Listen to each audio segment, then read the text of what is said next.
À vrai dire, j'ai allumé la caméra et je ne sais pas du tout comment commencer cette vidéo. Alors du coup, ce que je vais dire, c'est salut à tous, je suis Sam et je viens de terminer The End of the Fucking World. Vous l'avez deviné, ce n'est pas une vidéo comme les autres, je suis juste là pour vous parler à chaud. Je viens de terminer donc The End of the Fucking World, donc quand je dis ça, je l'ai terminé jeudi soir, si je dis pas de bêtises, ouais, jeudi dans la nuit.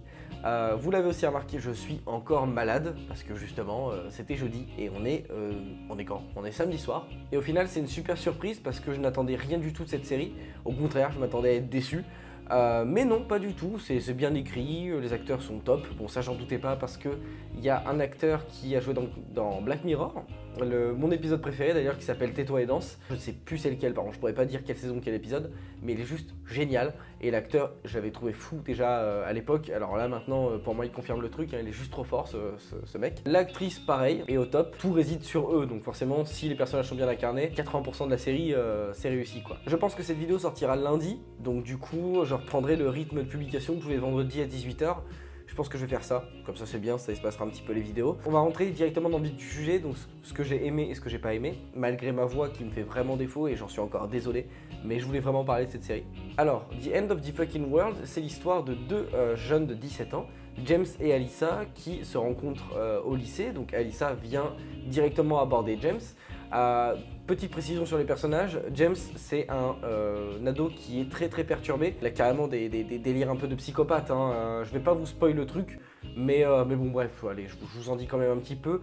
Il tue des animaux, etc. machin, enfin voilà, c'est le gamin perturbé quoi. Et il pense carrément à tuer Alyssa. Donc d'ailleurs il ne pense qu'à ça à partir du moment où elle vient l'aborder. Alyssa se ramène et lui dit bref t'as fait du skate, enfin ouais, je sais pas quoi, enfin bref, on s'en fout de ça. Mais lui directement dans sa tête il se dit ok c'est peut-être une bonne personne à tuer. Donc voilà, c'est pour dire un petit peu comment James est dérangé. Alyssa c'est pareil mais à moindre mesure, c'est à dire qu'Alyssa en fait elle veut juste se barrer de chez elle parce qu'elle a des problèmes avec ses parents. Son beau-père est un gros con, sa mère est une victime, hein, qu'on se le dise quand même. Elle en a juste ras le cul de cette vie.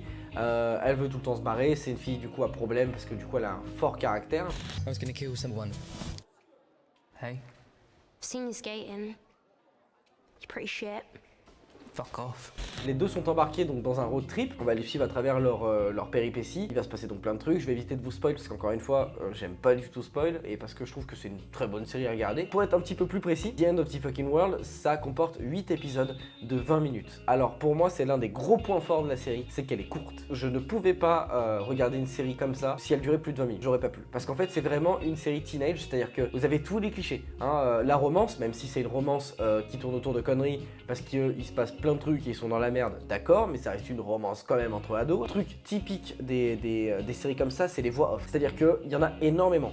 Tout se passe quasiment en voix off. Alors c'est pas déplaisant, hein, j'ai pas dit que c'était un défaut, pas du tout, mais c'est un truc qu'on retrouve beaucoup chez les séries teenage, c'est-à-dire qu'en fait, ils vont dire quelque chose et il va y avoir justement la voix off pour dire, enfin la voix intérieure de la personne qui va dire « Ah, j'aurais préféré dire ça, ah, oh, j'aurais voulu lui avouer, oh, machin. » Voilà, vous voyez très bien de quoi je parle, ça, il y en a tout le temps.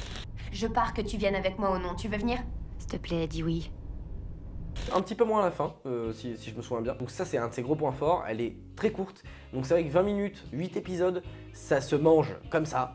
Et c'est super agréable à regarder, on peut la torcher en une soirée et c'est une série qui est vraiment faite pour se torcher en une soirée, on est bien d'accord. C'est vraiment cool, on boude pas son plaisir, 20 minutes c'est suffisant, la série raconte ce qu'elle a à raconter, les personnages ont des très bons développements, la romance entre les deux est très bien foutue, le road trip est aussi très bien réalisé, c'est-à-dire qu'en fait pour moi je trouve qu'il est très réaliste. Des gamins, des ados de 17 ans seraient capables de faire ça. C'est pas exagéré, ils échappent pas tout le temps aux flics, ils ont pas tout le temps de la chance, c'est pas tout le temps... Non, pas du tout, c'est réaliste, mais vraiment quoi. Ça joue pas sur le plan de... Ils ont de la chance, ils ont de la chance, ils ont de la chance, puis d'un seul coup, paf, bah ils sont dans la merde. Non, là c'est ils sont dans la merde, ils sont dans la merde, ils sont dans la merde, ils sont dans la merde, jusqu'au bout. Mais jusqu'au bout, ils sont dans la merde jusqu'au bout. Le deuxième, c'est les acteurs. Tout bêtement, c'est une série qui se fait porter par ses acteurs. C'est le but en même temps, hein. On peut pas dire que la série se base sur son intrigue, enfin pas du tout, hein. Ça reste un road trip, voilà, c'est pas plein de raisons pour lesquelles les personnages peuvent partir en road trip, c'est pas transcendant non plus.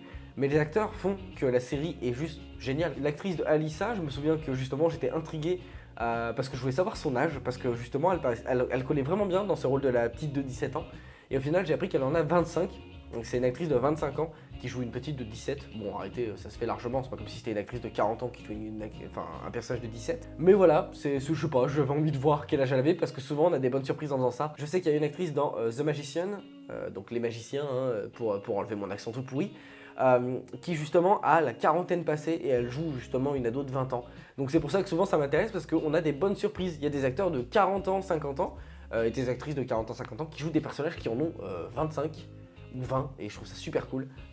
J'aime beaucoup à quel point on peut rendre ça vraiment réel quoi. La petite, donc Alyssa, même si l'actrice en a 25, elle fait vraiment 16 ans, hein, genre y a pas à chier quoi. Deux trois petites choses qui m'ont aussi plu dans la série, c'est ne serait-ce que les personnages secondaires, qui sont pareils, hein, très bien incarnés, bien écrits, on comprend, y a aucun souci, c'est bien foutu. La photo aussi tout bêtement, c'est une série qui est jolie, c'est pas une série qui se veut magnifique dans les plans, avec des plans hyper travaillés machin et tout, c'est beau en fait, ça reflète très bien ce qui se passe, c'est ça en fait que je veux dire, c'est pas mal foutu. Vous savez, genre par exemple, on les voit au restaurant, on les voit très bien calés, très bien machin, il y a le petit néon sur le côté qui brille, blabla, enfin voilà, c'est bien fait quoi. C'est pas transcendant encore une fois, tout comme la série, elle est pas transcendante, mais c'est très bon. Ensuite, l'une des choses qui m'a fait clairement aimer la série, c'est le rapport familial. Donc ça parle beaucoup des problèmes familiaux. C'est que James, sa mère est morte, donc il a été élevé qu'avec son père. On sait que Alyssa a des parents, enfin a une mère et un beau-père qui sont terribles, hein. Le beau-père, franchement, faut le voir, mais mon Dieu, qu'on a envie de le tarter. La mère, c'est pareil, on a envie de la secouer en lui disant de se réveiller. Et en fait, ça met beaucoup ça en avant. C'est l'un des messages que j'ai compris de la série. Après, attention, chacun prend les messages comme il les ressent. On peut tous discerner des trucs différents dans des séries. C'est pas parce que moi, je vois ce message-là que d'autres gens vont le voir forcément. Mais moi, dans cette série, ouais, j'ai vu ce message de faites attention à vos gamins, quoi. Parce que si vous faites pas attention à vos gamins, voilà ce qui pourrait se passer, entre guillemets. C'est ça que j'ai vu. C'est vraiment... voilà quoi, fais quelque chose pour ta gamine parce que tu vois qu'elle est en détresse. Ton gamin, tu sais qu'il s'est passé ça quand il était petit. Fais en sorte que ton gamin soit bien, assure-toi qu'il soit bien et essaye pas juste combler les silences parce que toi ça te rassure en fait. Et c'est vraiment plein de choses comme ça et ce thème de la famille est super bien traité. Et vraiment, par exemple, aspect personnel, mais moi qui est Kendrick avec ma mère, justement ça m'a pas offensé, j'ai pas ressenti de cliché. Vous savez le fameux cliché du oh le père est parti ou la mère est partie, oh mon dieu le fils est déséquilibré, pas du tout, mais vraiment pas du tout, c'est hyper bien traité. Il n'y a pas du tout de clichés ou de machin parce que voilà encore une fois la mère est partie, le père est parti, j'en sais rien et du coup ça fait un gamin qui est déséquilibré. Non, si le gamin est déséquilibré c'est parce que les parents qui sont là actuellement et tout ce qui l'entoure part en couille en fait. Et c'est pas juste le fait qu'un parent soit absent ou qu'il ait des mauvaises notes ou je sais pas en fait, enfin, bref on s'en fout. Mais c'est vraiment, c'est hyper bien travaillé, c'est hyper bien foutu et en aucun cas c'est cliché ou mal dit ou comment dire, ne serait-ce que blessant pour les gens qui par exemple ont eu qu'un parent ou n'en ont pas eu. C'est vraiment bien fait et c'est une série qui comporte des messages et qui en plus est bien traitée et c'est une série qui est hyper réaliste et on est avec les personnages et tout va bien.